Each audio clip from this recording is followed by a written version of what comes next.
ফটোত GPS location পাবৰ কাৰণে আমি এটা এপ ব্যৱহাৰ কৰিব পাৰি। তাৰ কাৰণে আমি প্লে ষ্টৰত গৈ আমি সাৰ্চ কৰিব লাগিব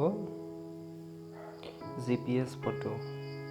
তেতিয়া আমাৰ এটা এপ পোৱা যাব GPS photo with GPS location. So ইয়াক আমি ইনষ্টল কৰিম। ইনষ্টল কৰি ল'ব লাগিব। ইনষ্টল হোৱাৰ পিছত আমি ইয়াক ওপেন কৰিম।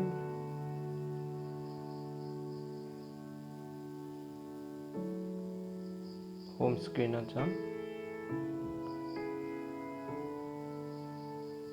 এপটো এতিয়া GPS ফটো লোকেশ্যন এপটো ওপেন কৰিম। সো ওপেন কৰাৰ পিছত এনেধৰণে দেখা পোৱা যাব।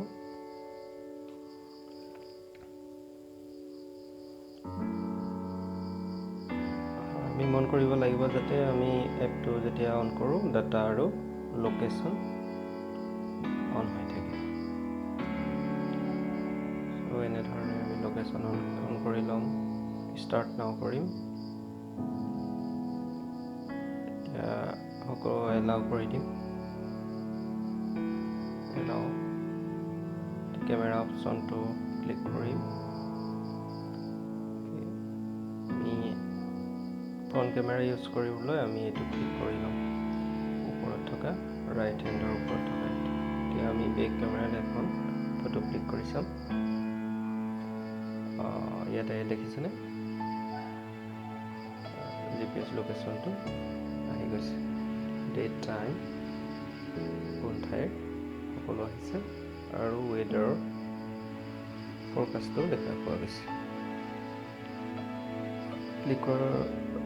কেপচাৰ কৰাৰ পিছত আমি ইয়াকে ছেভ কৰিব লাগিব। ছেভ কৰাৰ পিছত আমি শ্বেয়াৰ কৰিব পাৰিম য'তে মন যায়। হোৱাটছএপ, ইনষ্টাগ্ৰাম, ফেচবুক য'তে পৰা হয় শ্বেয়াৰ কৰিব পৰা যায়। চ' সহজ এপ হয়, আমি সকলোৱে ব্যৱহাৰ কৰিব পাৰি। আজিকালি বৰ প্ৰয়োজনীয় হৈ পৰিছে ফটো উইথ GPS।